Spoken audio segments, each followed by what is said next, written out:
गुरुवर, आता सगळं काही श्री महादेवांच्या पिंडीभोवती केंद्रित झालं आहे। गुरुवर, आता आपण काय करायचं आहे? निश्चितच ती शिवपिंड शोधली पाहिजे, कारण सगळे निर्णय तिथेच होतील।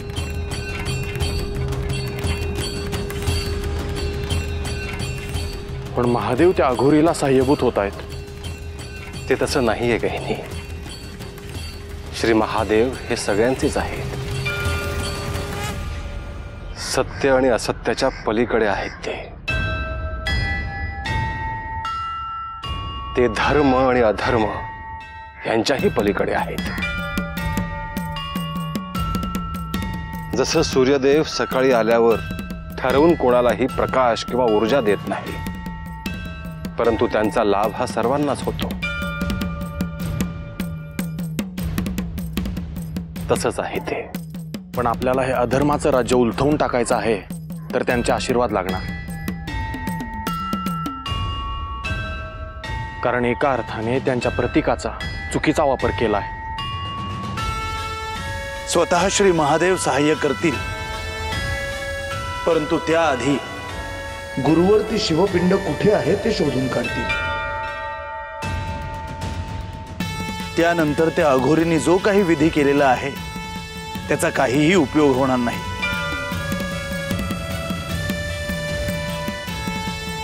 त्याचं सगळं नियोजन निष्प्रभ होईल।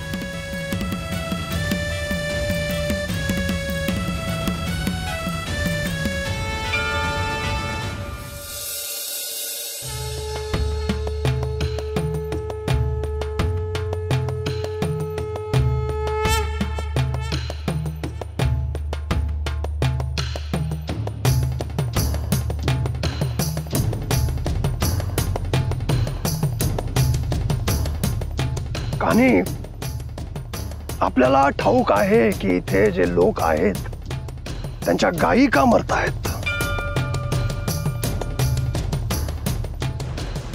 होय गुरुवर। मग आपण थेट त्या ब्रह्मराक्षसाकडे जाऊयात। गुरुवर, त्याला शिक्षा करणं अवघड नाही। रेवण, त्याला आता शिक्षा नको करूयात, त्याला एक संधी देऊयात।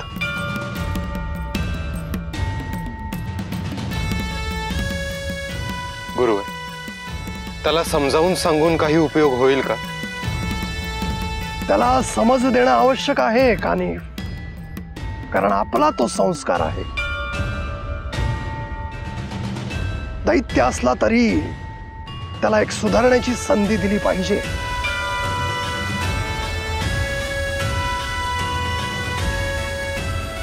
जशी आपली आज्ञा गुरुवर। आता आपण आत वनात जाऊयात। तो हे म्हणतो आहे की हे त्याचं कार्यक्षेत्र आहे, हे त्याचं कार्यक्षेत्र नाही, हे त्याला आपण सांगूयात।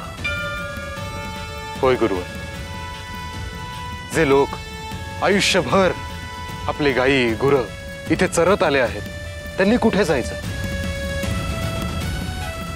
गुरुवर, त्या ब्रह्मराक्षसाला ठाऊक असे की श्री नारायण, श्री महादेव यांनी आपलं कार्यक्षेत्र निश्चित केलं आहे। त्याला वाटत असेल की आपलंही कार्यक्षेत्र आहे, परंतु तसं असू शकत नाही।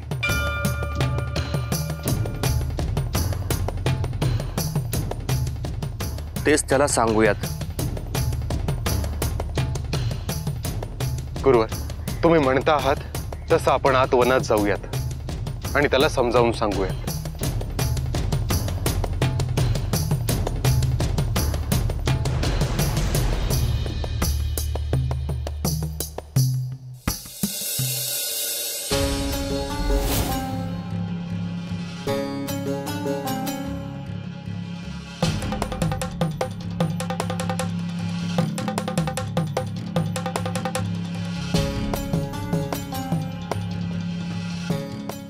बस, आता पुढे चालणं मला शक्य नाही।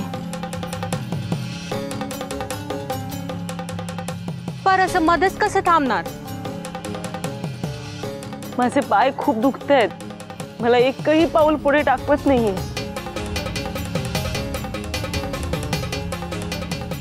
थांबायच थांबा, मग माघारी जाऊ पाहिजे तर.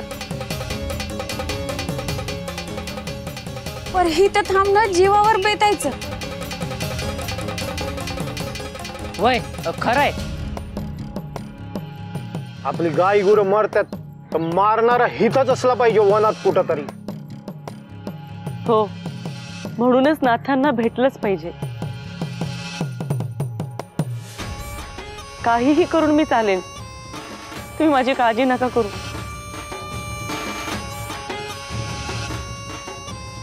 आम्ही मोर जातो, तुम्ही 2-4 जण थांबा इथं पाहिजे तर. नाही, मी येते. अरे महादेवांचं नाव घ्या आणि चला.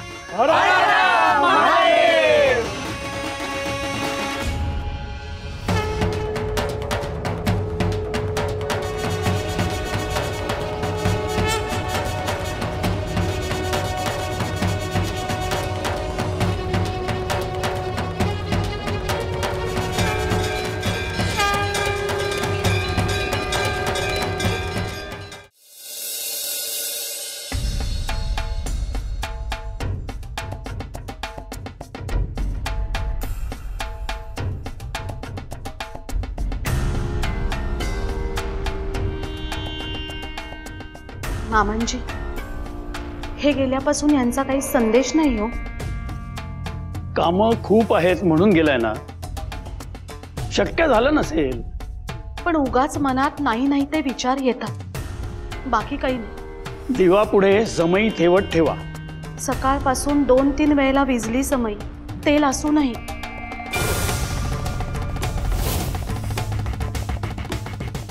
हो का श्रीपाद? अरे काय म्हणते आहे ही? बरं झालं तुम्ही श्रीपादला विचारलं ते. मी विचारलं असतं तर तो नीट काही सांगत नाही. काय रे श्रीपाद? उद्या येतील ते.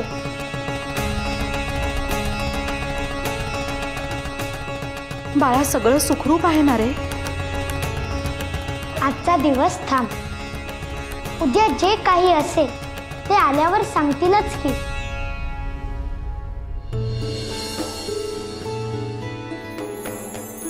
झालं का तुझं समाधान? हो.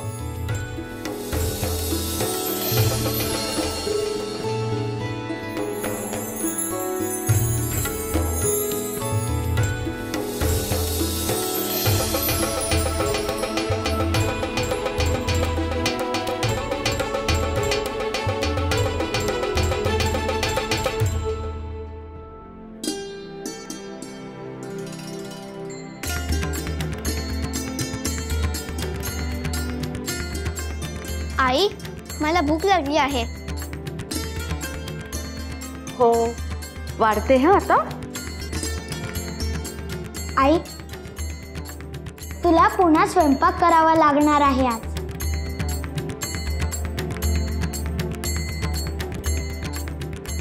अरे, आपले सगळ्यांना पुरेल एवढा स्वयंपाक केलाय मी. तसं नाही. काय केलं आज खायला? सगळं केलंय. आमटी, भात, भाकरी. सुनबाई, यांच्याकडे बघा. हो. श्रीपादाला नाही बसणार? माझा उपवास आहे. बरं, असू दे. बाळांनो, चला तुम्ही या, वाढते तुम्हाला. हा, चला.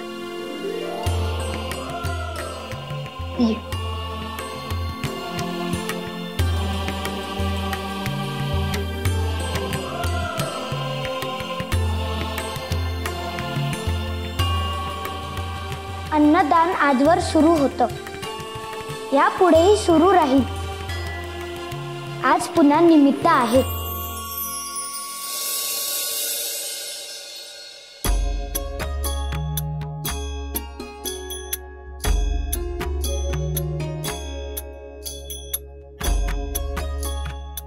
काय रे, असं अचानक? हो, श्रीपादला भेटायला काही लोक लांबून आलेत. त्यांना श्रीपादच्या पाया पडायचे आहे. श्रीपाद, ऐकलंस ना? हो. पण ही सगळी मंडळी कुठून येत आहेत? ते विचारलं नाही, पण लांबून आले असावेत.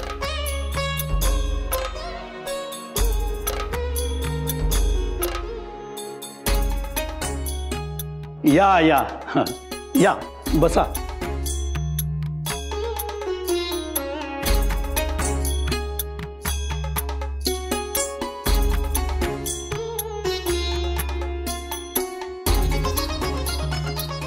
यांनी सांगितलं असेलच. हो हो, सांगितलं यांनी. सुमती, ए सुमती, आले आले.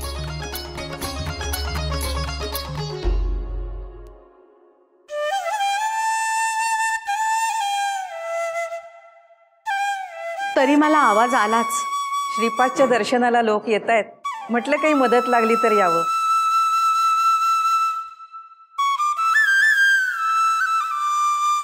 अगो बाई, हो का? लोक कुठले आहेत? इथलेच आहेत की परगावचे आहेत? लांबून आली आहेत. मग प्रसाद तर करावाच लागेल.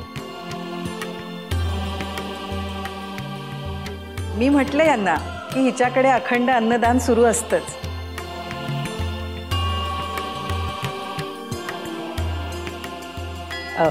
आम्ही आहोत.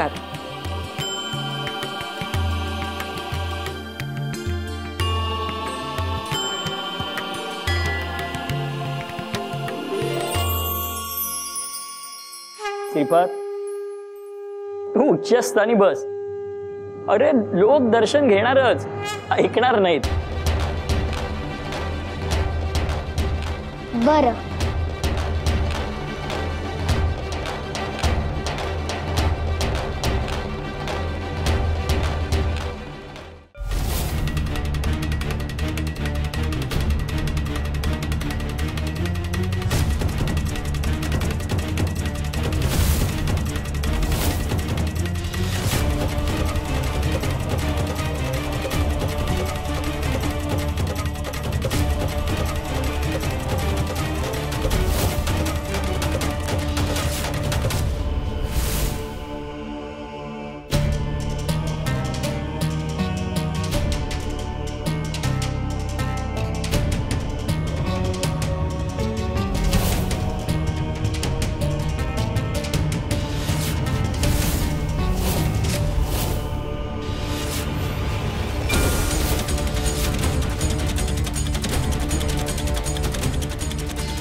तू इथे काय करतोयस?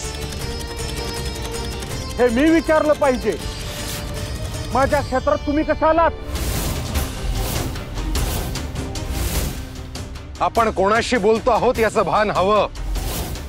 हे माझे गुरु श्री जालिंदरनाथ. त्यांच्या समोर कित्येक दैत्य, राक्षस आणि देव सुद्धा नम्रतेने बोलतात. तू तुझी मर्यादा ओलांडू नकोस.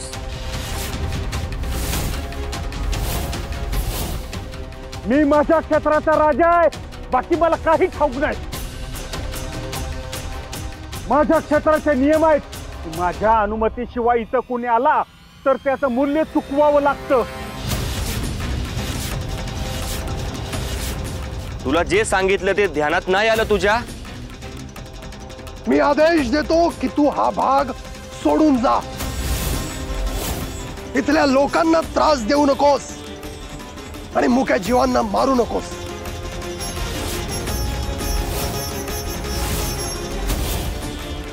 अरे तुम्ही मला आदेश देणारे कोण? मीच तुम्हाला सांगतो, तुम्ही इथून निघून जा. आणि जाताना एकाचा प्राण मी घेणार. तुम्ही ठरवा कोण इथे थांबणार. आम्ही तुला समजावून सांगितलं, पण ते तुझ्या ध्यानात आलं नाही. मग तुला आत्ताच समजेल अशा भाषेत सांगतो.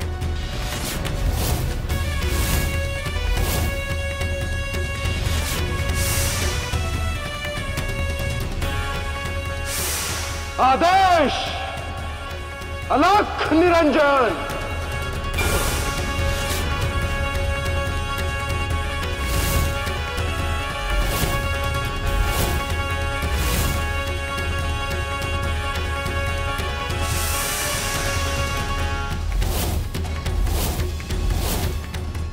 हा भाग आता तरी त्याने सोडून जावा. सोडून गेला तर उत्तमच आहे.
गुरुवर, यांना आता तुम्हीच सहाय्य करा.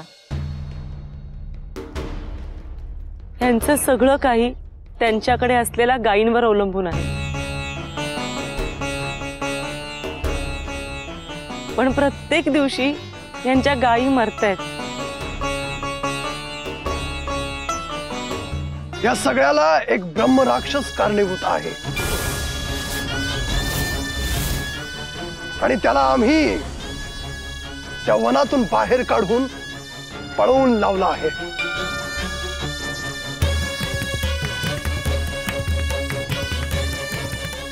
ब्रह्मराक्षस?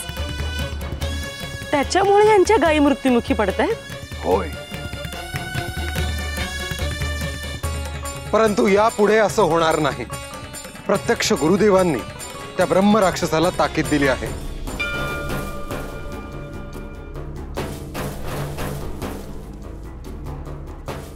आता तुमचे जे पशुधन आहे त्याला कोणतीही इजा त्या ब्रह्मराक्षसाकडून होणार नाही.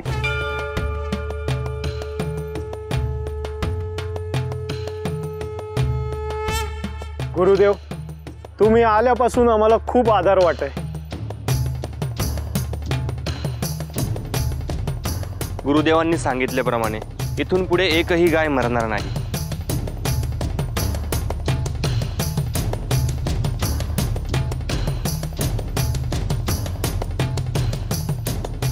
आमच्यासाठी तुम्ही एवढं करता या. आम्हासनी बी सांगा, आम्ही तुमची काय सेवा करू. काही नाही, तुम्ही केवळ सत्याच्या भक्तीच्या मार्गावर चालत राहा.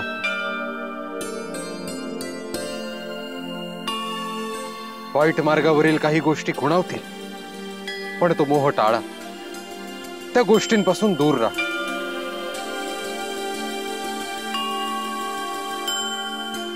तुमच्या जवळ प्रत्यक्ष महादेवांनी पिंडीच्या रूपात निवास केला आहे. त्याचे ध्यान, पूजन, स्मरण ठेवा.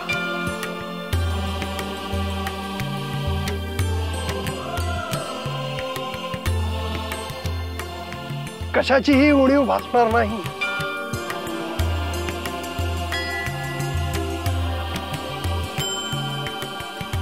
गुरुवर, आज्ञा असावी. आमची इच्छा म्हणून एकदा प्रसादासाठी यावं. आम्ही भिक्षेसाठी नक्की येऊ. आदेश. आदेश अलख निरंजन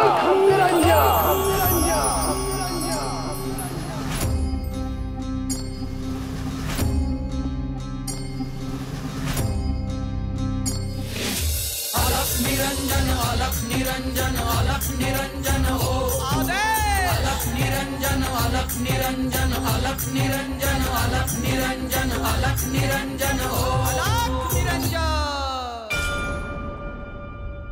ओम सत्वसागराय नमः।